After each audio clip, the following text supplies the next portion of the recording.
Chapitre 6. Tout se crée. Rien ne se perd, rien ne se transforme, tout se crée. Mon plus beau souvenir de vie? Dur à dire. Cette vie qui fut mienne s'est écoulée tellement vite. Serait-ce ce jour où moi et mes copains de jeu avons gagné ce mini-championnat de football, nombril à l'air et pieds nus? Ou peut-être cette autre demi-journée que j'ai passée du haut d'un manguier à Pangbassou à déguster les mangues africaines les plus délicieuses du monde? Ou encore ce jour où, pour la première fois, j'ai réussi à atteindre un oiseau avec mon lance-pierre? Non, ça ne peut être ça mon plus beau souvenir de vie. Ôter la vie? Moi? Vraiment? Bien sûr que non. Mon Dieu, que c'est épuisant de faire ce genre de réflexion. J'ai vécu, c'est l'essentiel. Après tout, dans une vie, il n'y a pas de plus beaux souvenirs, mais des souvenirs, tous aussi importants les uns que les autres. Et d'ailleurs, pourquoi devrais-je à ce stade de mon existence ressasser de lointains et futiles moments qui ont fui ma mémoire depuis des lustres? Mes compagnons de jeu sont tous morts, enterrés dans leur pays, ce pays d'Afrique où l'espérance de vie ne dépasse toujours pas les 48 ans. Moi, j'erre entre vie et trépas, à la recherche de ce quelque chose qui donnerait un sens à mon existence. Oh merde, je hais ces moments où je me mets à râler. Ça arrive comme ça, sans prévenir. En ces moments-là, j'aimerais tellement qu'un éclair de génie me traverse, qu'une force invisible me soulève et fasse voyager mes neurones vers un univers où la pensée ne peut générer que du positif, des idées calmes, joyeuses, une sorte de transe où le génie humain atteindrait son paroxysme pour le bonheur du corps qu'il propulse. Dans un tel état, je cesserai d'être ce vieil homme au crâne lisse. Je redeviendrai celui que je suis réellement au fond de moi, ce bout d'homme qui a toujours rêvé d'être un grand penseur, le plus grand orateur de son temps. Oui, c'est narcissique, mais que voulez-vous? Papa m'a toujours dit, sois le meilleur de tous.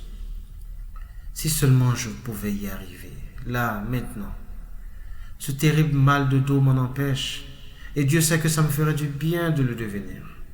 Un grand philosophe, ce que je n'ai jamais été, ne serait-ce que pour quelques secondes. Si seulement je pouvais, si seulement j'y arrivais. La paix intérieure, si seulement. Je m'endors, je rêve, si seulement je... De ce bout de vie pendant lequel je fus accablé du titre pompeux d'entrepreneur, je ne retiens qu'une chose, qu'une seule chose. La seule d'ailleurs qui vaille, la seule qui mérite d'être mentionnée dans les annales de ce cursus supposément scientifique qu'est mon humble parcours de vie. La nullité. Non pas celle relative aux objectifs pécuniaires et conquérants de l'empire financier que j'ai bâti, mais plutôt celle du raisonnement scientifique en tant que tel. Élaborons. Selon notre très cher Einstein et bien de ses prédécesseurs, l'ampleur de toute action, de tout événement se quantifie par la quantité d'énergie transférée ou transformée. En effet, c'est l'énergie potentiellement présente dans une masse d'eau qui sert à produire de l'électricité. De même, l'énergie chimique latente dans une pile sert à mouvoir les parties mobiles d'un lecteur DVD portable. C'est donc en conformité avec ce principe que, bien avant Albert, Lavoisier a lancé sa célèbre boutade. Rien ne se crée, rien ne se perd, tout se transforme. À l'époque, une insulte au tout-puissant clergé. Voilà l'assertion que nous allons à l'instant analyser, disséquer, démonter, pour finalement arriver aux conclusions qui s'imposent naturellement à notre esprit, à savoir que rien ne se perd, rien ne se transforme, mais que tout se crée. Tout comme Albert qui secoua un peu plus fort le pommier d'Isaac pour en extraire une théorie relativiste plus globale, nous, petits effrontés de nature, allons faire de même avec ce principe plusieurs fois centenaire. Ce sera la revanche de l'Africain, ce sauvage, celui-là qui même en dansant jour et nuit se délecte enfin de la risée qu'il fait des peuples plus austères. Allons-y. Le processus permettant à un cours d'eau de fournir de l'énergie électrique est aujourd'hui parfaitement maîtrisé et régi par des équations de physique précises. Captive d'une dénivellation contrôlée par l'homme, la totalité de l'énergie potentielle des eaux se transforme aisément en une énergie cinétique. En bout de course, cette énergie impose une folle rotation aux énormes pales de turbines n'ayant que ça à faire. C'est à Faraday que nous devons la suite de ces transformations d'énergie. En effet, les parties mobiles de la turbine induisent des variations de flux magnétiques dans d'énormes bobines aux bornes desquelles naît ce qu'on appelle électricité. Apparemment, c'est en vertu de cette suite de causes et effets que les masses d'eau de la baie James constituent un capital énergétique énorme. Il suffirait d'un tout petit mètre de dénivellation pour que des trompes d'eau s'engouffrent dans un torrent à lui seul capable d'éclairer l'État de New York pendant des décennies. Ainsi donc, chaque watt consommé par votre ampoule électrique correspond à quelques litres d'eau précipités au bas d'un ravin. Votre éclairage, votre chauffage, la musique qui émane de votre stéréo ne sont à l'origine que ce qu'ils sont, de l'eau. De transformation en transformation, le génie humain a réussi à faire du tout avec de l'eau. Qui sait, peut-être notre génie ne fait-il que recréer à l'échelle planétaire ce qui était déjà inscrit dans les premiers versets bibliques. La terre était déserte et vide, et la ténèbre à la surface de l'abîme. Le souffle de Dieu planait à la surface des eaux, et Dieu dit que la lumière soit, et la lumière fut. En soufflant sur les eaux, un certain Dieu a pu exiger de la lumière qu'elle soit. L'humain, de par son génie, a lui aussi créé sa lumière à lui, en imposant au cours d'eau le souffle de quelques bâtons de dynamite. Cette analogie Dieu-homme a tout de même ses limites. Les lois auxquelles croient les religieux leur permettent de voir une certaine logique dans leurs écrits. Ce souffle de Dieu fait partie intégrante de la foi religieuse et confère à ce Dieu le pouvoir d'opérer des actes qui dépassent notre entendement. Les lois de la physique, par contre, ces lois humaines élaborées par tous les éminents scientifiques qui nous ont précédés, ne laissent aucune place à un quelconque souffle de l'être humain. Rappelons-le, rien ne se crée, rien ne se perd, tout se transforme. Cette boutade ne fait aucunement référence au génie humain comme impulsion nécessaire à la matérialisation d'une idée. Même là, le terme génie dénote beaucoup plus d'un attribut, d'une caractéristique créatrice liée à notre nature d'humain, d'un trait nous différenciant des autres espèces animales. Le génie humain est une denrée pratiquement inquantifiable, dont nous sommes d'ailleurs inégalement dotés, ne pouvant donc en aucun cas être partie intégrante d'une quelconque loi de physique ou équation mathématique. En effet, 2 et 2 font 4, quel que soit le génie de l'étudiant à qui la question est posée.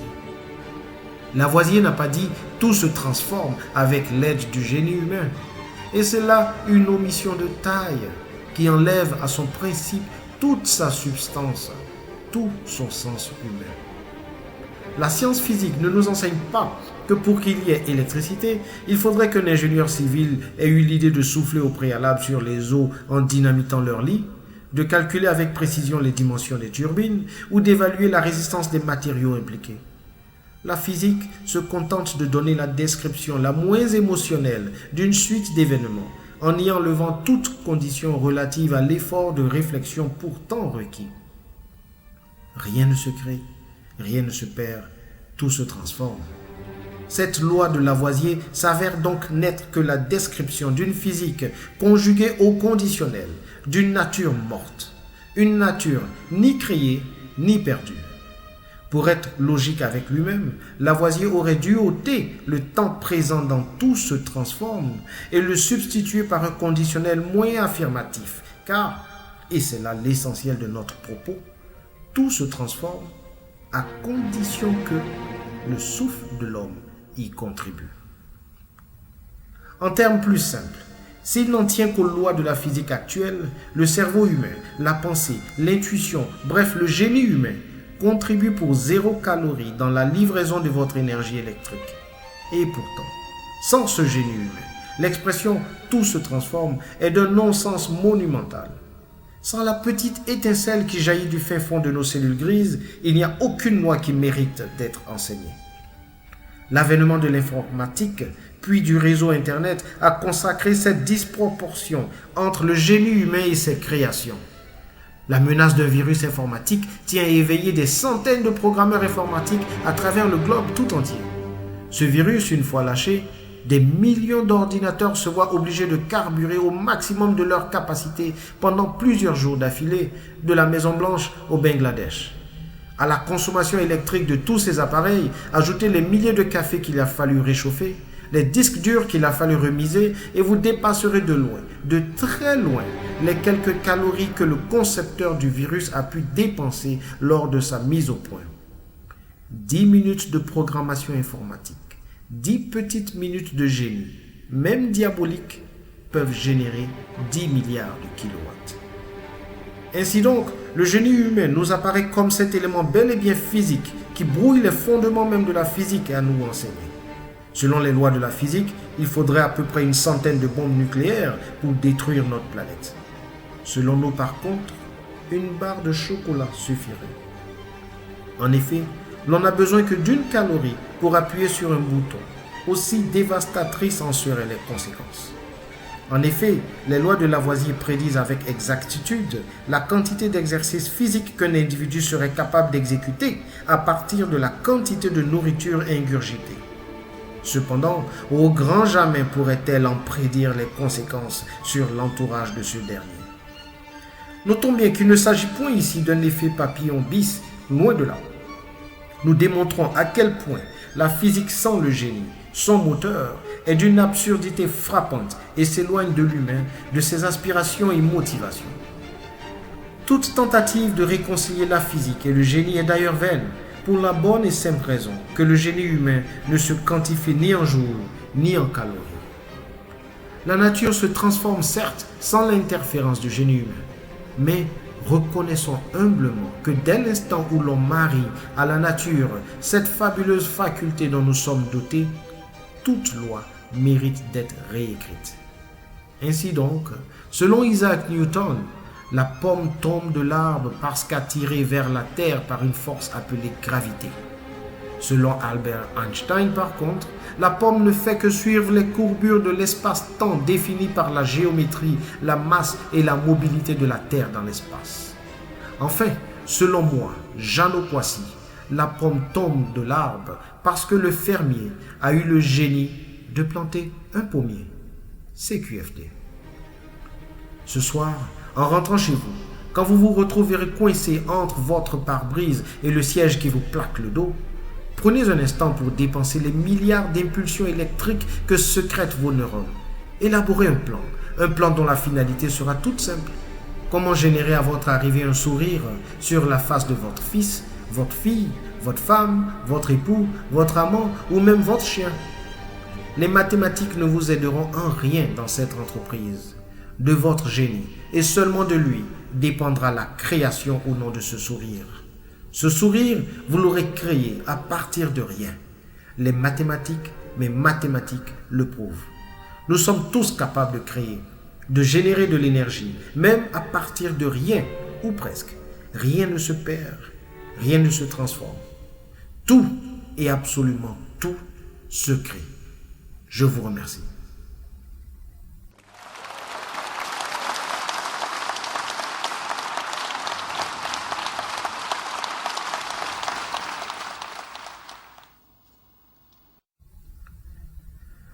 Oh putain, que c'est beau. Quel rêve je viens de faire là. Le temps d'un rêve, je me suis cru docteur S philosophie, en plein siècle des Lumières. J'ai passé une très belle nuit. À peine ai-je été perturbé par ces douleurs lombaires qui me torturent tout le temps. Que j'ai hâte à la nuit prochaine.